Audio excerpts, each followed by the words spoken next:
Big TV భక్తి సమాచారం WhatsApp ఛానల్లో జాయిన్ అవ్వండి. అన్ని విశేషాలు ఎప్పటికప్పుడు తెలుసుకోండి.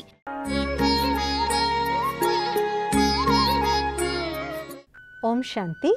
నమస్తే. ఉదయం యొక్క సమయం మన జీవితం మార్చేసే సమయం. ఇది అతిశయోక్తి కాదు. చూడండి, పొద్దున్నే లేచిన వెంటనే మనం ఒక పాట విన్నామనుకోండి, రోజంతా మనకి ఆ పాటే గుర్తొస్తూ ఉంటుంది. వద్దనుకున్నా సరే ఆ పాటనే మనం ఆలాపిస్తూ ఉంటాం.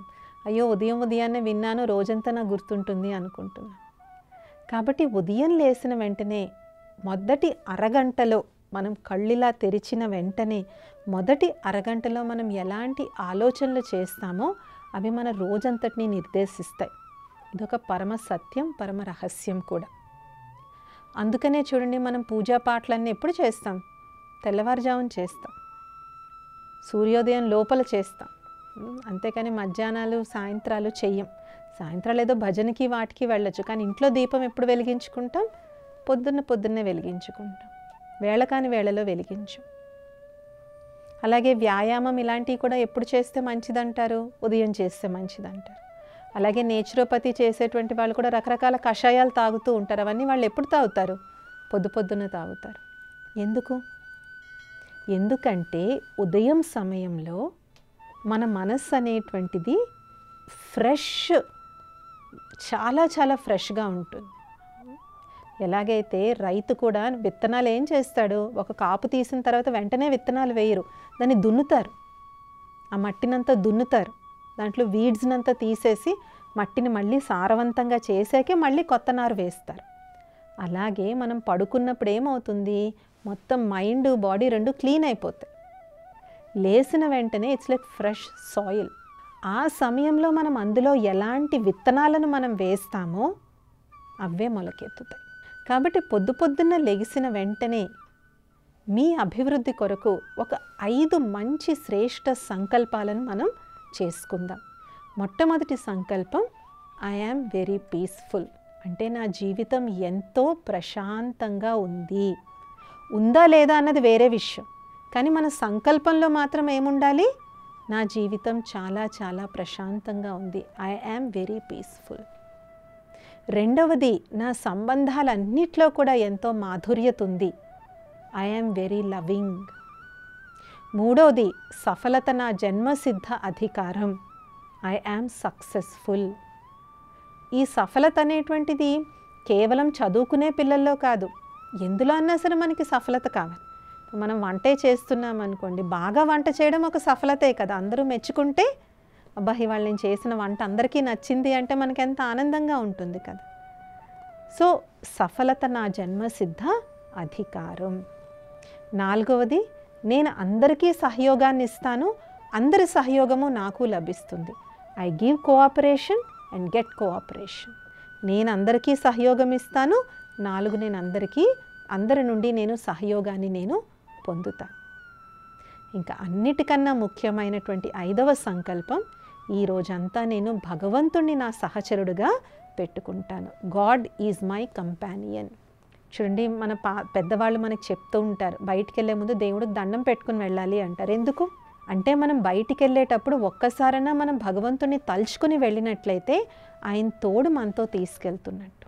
కాబట్టి నా జీవితం చాలా ప్రశాంతంగా ఉంది, నా సంబంధాల్లో ఎంతో మాధుర్యత అనేటువంటిది ఉంది, సఫలత నా జన్మసిద్ధ అధికారం, నేను అందరికీ సహయోగం ఇస్తాను, అందరి సహయోగము నాకు లభిస్తుంది, భగవంతుడు నా సహచరుడు. ఇలా ఒక్కొక్క సంకల్పం 7 సార్లు మనం మననం చేసుకున్నట్లయితే అది మన స్మృతి పదంలో అచ్చైపోతుందన్నమాట.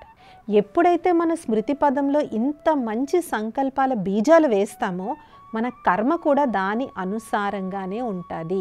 ఇది ఒక చాలా గొప్ప సీక్రెట్. మన కాళ్ళు చేతులు దానంతట అవి నడవట్లేదు కదా, మన ఆలోచనలు బట్టి కర్మేంద్రియాలు నడుస్తున్నాయి. కాబట్టి మన ఆలోచనలు ఎప్పుడైతే మనం కరెక్ట్ చేసుకుంటామో, అదే ఆధ్యాత్మికతలో ముఖ్యంగా చెప్పేదే విషయమే ఏంటంటే, మీ ఆలోచనలు కరెక్ట్గా పెట్టుకోండి, మీ సంకల్పాలను కరెక్ట్గా చేయండి. ఆటోమేటిక్గా కర్మ శ్రేష్టంగా అయిపోతుంది. బలహీనత అనేటువంటిది ఏ వ్యక్తి కన్నా శరీరంలో మొదట రాదు, మనసులో వస్తుంది. కొంతమందికి చిన్న తలనొప్పి వచ్చి కూడా ఇంట్లో వాళ్ళని అందరినీ హైరాణ పెట్టేస్తారు. అలాగే కొంతమంది క్యాన్సర్ వ్యాధిగ్రస్తులు కూడా ఏమీ కానట్టుగా వాళ్ళ జీవితంతో ముందుకెళ్ళిపోతూ ఉంటారు. కాబట్టి దౌర్బల్యం అనేటువంటిది శరీరం కన్నా ముందు ఎక్కడొస్తుంది? మనసులో వస్తుంది.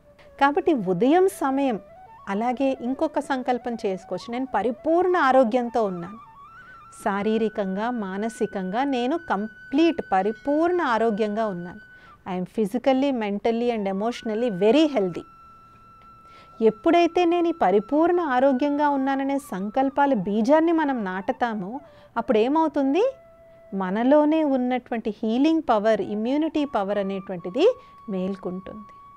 సో సంకల్పాల యొక్క బీజం ఎప్పుడైతే మనం కరెక్ట్గా పొద్దున నాటుతామో ఆ రోజంతా మన యొక్క కర్మలు కూడా చాలా చాలా శ్రేష్టంగా ఉంటాయి. అందుకనే ఉదయాన్నే లెగిసి ఆధ్యాత్మిక సాహిత్యం చదవడం, ఆధ్యాత్మిక విషయాలను వినడం, ఆధ్యాత్మిక చర్చాగోష్ఠి చేసుకోవడం చాలా చాలా మంచిది.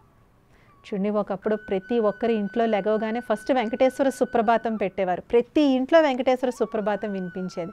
కానీ ఇప్పుడు ఉదయం లెగవగానే మనం మొబైల్ పట్టు కూర్చుంటున్నాం. అందులో ఇంకా ఏది వస్తుందో మనకు కంట్రోల్ ఉండదు. సో మార్నింగ్ మనం ఎలాంటి బీజాలు వేస్తున్నాము? నెగిటివ్ బీజాలు వేస్తున్నాం. అందుకే ఈ కాలంలో అందరికీ అసహనం పెరిగిపోయింది, ఓర్పు నశించిపోతుంది, చీటికి మాటికి కోపం వస్తుంది. ఎందుకంటే ఉదయాన్నే ఏదైతే మైండ్ చాలా ఫ్రెష్గా ఉందో దాన్ని మనం డిస్టర్బ్ చేసేలాంటి థాట్స్ దాంట్లో మనం వేస్తున్నాం. కాబట్టి మనసు అలజడి అయిపోయింది. కాబట్టి రోజంతా అలజడి మనసు వల్ల మనం చికాకు పకాకుల్లోకి వస్తూ అనవసరమైనటువంటి ప్రాబ్లమ్స్ని లైఫ్లో కొని తెచ్చుకుంటున్నాం. శారీరక అనారోగ్యాలు కూడా అందుకే పెరుగుతున్నాయి. కాబట్టి మొట్టమొదట మనం ఆధ్యాత్మికత మనకి చేసే బెనిఫిట్ ఏంటి అంటే మన ఆలోచన పద్ధతిని, ఆలోచన విధానాన్ని ఇది మారుస్తుంది. ఇది పెద్ద సమయం కూడా ఏం పట్టదు. ఒక్కొక్క 5 సంకల్పాలు, ఒక్కొక్క సంకల్పం 7 సార్లు చేయడానికి ఎంత టైం పడుతుంది? 12 సెకండ్లు పడుతుంది అంతే కదా. 12 సెకండ్లు అంటే ఎంత త్వరగా అయిపోతుంది. ఇంకా మీరు స్లోగా చేసిన 12 నిమిషాలు. 12 నిమిషాలు ఎంత టైం పడుతుంది? అదే మనం మొబైల్ ఓపెన్ చేస్తే 12 నిమిషాలు ఏంటి 12 గంటలు కూడా మనం గడిపేసినా కూడా మనకి ఇంతేనా అనిపిస్తుంది అన్నమాట. ఈ చిన్న మార్పు మనం చేసుకున్నట్లయితే ఇది లైఫ్లో ఎంతో పెద్ద లాభాన్ని మనకి తీసుకొస్తుంది. కాబట్టి ఇలాగ ఆధ్యాత్మిక మార్గంలో నడవడం వల్ల మన జీవితాన్ని మనమే బాగుపరుచుకోవచ్చు. We become our own healers. ఎవరో మనల్ని బాగు చేయాల్సిన అవసరం లేదు. ఇప్పుడు మెకానిక్ ఉన్నాడు అనుకోండి, మెకానిక్ కారే పాడైతే అతను ఎవరి దగ్గరికి తీసుకెళ్ళడు కదా, తన కారుని తనే బాగు చేసుకుంటాడు. అలాగే నన్ను నేను ఎలా బాగుపరుచుకోవాలనే ఆధ్యాత్మిక జ్ఞానం మన దగ్గర ఉందనుకోండి, మనం ఇంక 10 మంది దగ్గరికి వెళ్ళక్కర్లేదు, మన లైఫ్ని మనమే మంచిగా బాగు చేసుకోవచ్చు అన్నమాట. కాబట్టి ఇలాగ ఆధ్యాత్మికత వల్ల ఉన్న ఎన్నో లాభాలని అన్ని వయసుల వాళ్ళు ఎవరైనా కూడా తప్పకుండా పొందొచ్చు. ఇది ఇవాల్టి ఎపిసోడ్. వచ్చే ఎపిసోడ్లో ఇంకొన్ని అంశాలతో కలుద్దాం.